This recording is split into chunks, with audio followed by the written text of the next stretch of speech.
Hi hello ನಮಸ್ಕಾರ, ಹೇಗಿದ್ದೀರಿ? ಚೆನ್ನಾಗಿದ್ದೀರ ಅಂತ ಭಾವಿಸ್ತೀನಿ ರೀ.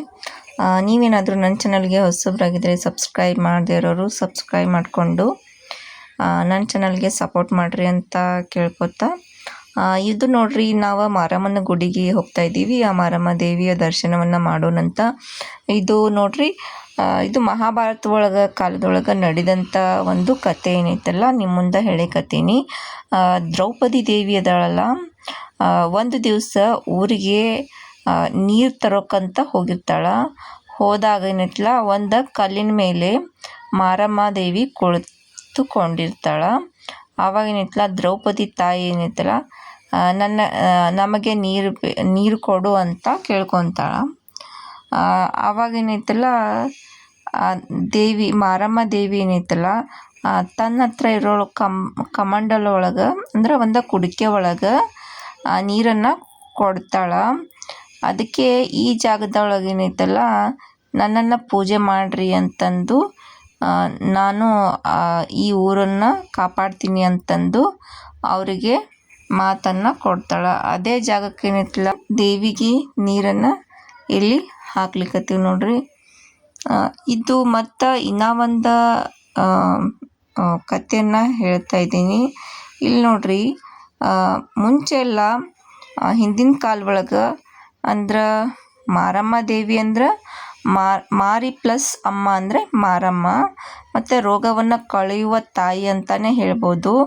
ಇಲ್ಲಿ ಚಿಕನ್ ಪ್ಲೇಗ್, ಅಮ್ಮ ರೋಗ ಅಂತ ಬಾರದಂತೆ ಕಾಯಿಲೆಯನ್ನು ದೇವಿಯನ್ನು, ಆ ಥರ ಕಾಯಿಲೆ ಬಂದ್ರೂ ಈ ದೇವಿ ಹತ್ರ ಬೇಡ್ಕೊಂಡ್ವಿ ಅಂದ್ರೆ ಅದು ಆ ಕಾಯಿಲೆಯನ್ನು ವಾಸಿ ಮಾಡ್ತಾಳೆ.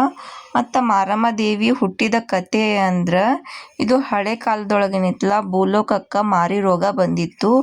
ಆವಾಗ ಸಿಡುಬು, ಪ್ಲೇಗ್ ತುಂಬ ಕಡೆ ಹರಡಿತ್ತು. ಅವಾಗೈತಲ್ಲ, ಜನ ಎಲ್ಲ ಸಾಯ್ತಾ ಇದ್ರು.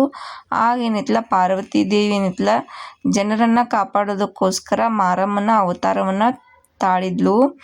ಆಕೆ ಕೈಯೊಳಗೆ ಏನೈತಲ್ಲ, ಬೂದಿ ಹಾಗೆ ಬೇವಿನ ಸೊಪ್ಪನ್ನು ಇಟ್ಕೊಂಡು ಪ್ರತಿ ಮನೆಗೆ, ಪ್ರತಿ ಊರಿಗೆ ಹೋಗಿ ಎಲ್ಲ ರೋಗಿಗಳಿಗೆಲ್ಲ ನೀರನ್ನು ಸಿಂಪಡಿಸಿ, ಹಾಗೆ ಹಣೆಗೆಲ್ಲ ವಿಭೂತಿಯನ್ನು ಹಚ್ಚಿ ಆ ಊರಿನ ಜನರನ್ನು ಕಾಯಿಲೆಯನ್ನು ವಾಸಿ ಮಾಡಿದ್ಲು.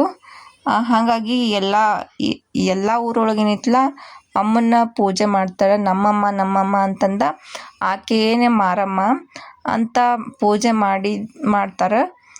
ನಾವು ಪ್ರತಿ ಊರೊಳಗೆ ನೋಡ್ಬೋದು, ಎಲ್ಲ ಊರಿನೊಳಗೆ ಮಾರಮ್ಮದ ಗುಡಿಯನ್ನು ಕಟ್ಸಿದ್ದಾರೆ. ಅದು ಪದ್ಧತಿ. ಇವಾಗ ನೋಡ್ರಿ, ನಾವು ಇಲ್ಲಿ ಬಿಜಾಪುರಕ್ಕೆ ಬಂದೀವಿ. ಬಿಜಾಪುರ ಒಳಗೆ ಏನೈತಲ್ಲ, ಇಲ್ಲಿ ಮಾರಮ್ಮನ ಗುಡಿಗೆ ಬಂದೀವಿ. ಇಲ್ಲಿ ಮಾರಮ್ಮ ದೇವಿಯ ದರ್ಶನವನ್ನು ಪಡೀರಿ. ನೋಡ್ರಿ, ಮಾರಮ್ಮ ದೇವಿ ಗುಡಿ ಒಳಗೆ ಕರ್ಗ ಉತ್ಸವ ಕೂಡ ಮಾಡ್ತಾರೆ. ಹಾಗೇನಿತ್ತಲ್ಲ, ರೋಗ ನಿವಾರಣೆ ಮಾಡಲಿಕ್ಕೆ ಚಿಕನ್ ಪ್ಲೇಗ್ ಜ್ವರ ಬಂದರೆ ಮಾರಮ್ಮ ದೇವಿಯ ಬೇಡ್ಕೊಂಡ್ರೆ, ಬೇವಿನ ಸೊಪ್ಪನ್ನು ಆ ತಾಯಿಯ ಪಾದಕ್ಕೆ ಅರ್ಪಿಸಿದ್ರಂದ್ರೆ ಆ ರುಜಿನವನ್ನು ನಿವಾರಣೆ ಮಾಡ್ತಾಳೆ. ಹಾಗೆ ಏನೈತಲ್ಲ, ಆ ತಾಯಿಗೆ ಏನಾದರೂ ಕೋಪ ಬಂದರೆ ತಾಯಿ ಏನೈತಲ್ಲ, ಎಲ್ಲ ಜನರಿಗೆ ರೋಗವನ್ನು ಕೊಡುತ್ತಾಳೆ. ಹಾಗೆ ಏನೈತಲ್ಲ, ಪೂಜೆ ಮಾಡಿದ್ರೆ ತಾಯಿ ಆಗ್ತಾಳೆ. ಪ್ರತಿ ಊರಿನೊಳಗೆ ನಾವು ನೋಡ್ಬೋದು, ಎಲ್ಲ ಊರಿನೊಳಗೆ ಮಾರಮ್ಮದ ಗುಡಿ ಏನೈತಲ್ಲ ಇರ್ತೈತಿ.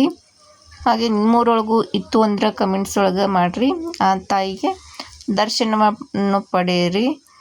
ಮತ್ತು ಇಲ್ಲಿ ದೇವಿಗೆ ಏನೈತಲ್ಲ, ಮಡ್ಲಕ್ಕಿಯನ್ನು ತುಂಬ್ತಾರೆ. ದೇವಿ ಶಾಂತ ಆಗಲಿ ಅಂತಂದ ಮೊಸರನ್ನ ನೈವೇದ್ಯ ಮಾಡ್ತಾರೆ. ಹಾಗೆ ಜೋಳದ ಹಿಟ್ಟಿಂದು ಗುಂಡಂಗೆ ಮಾಡಿಬಿಟ್ಟು ದೇವಿಗೆ ನೈವೇದ್ಯ ಇಡ್ತಾರೆ. ಹಾಗೆ ತನಗಡಬಾದು ಮಾಡಿ ನೈವೇದ್ಯ ಹಿಡಿತಾರೆ. ಈ ಮಾಹಿತಿ ಹೆಂಗೆ ಅನ್ನಿಸ್ತು ಕಮೆಂಟ್ಸ್ ಮಾಡಿರಿ.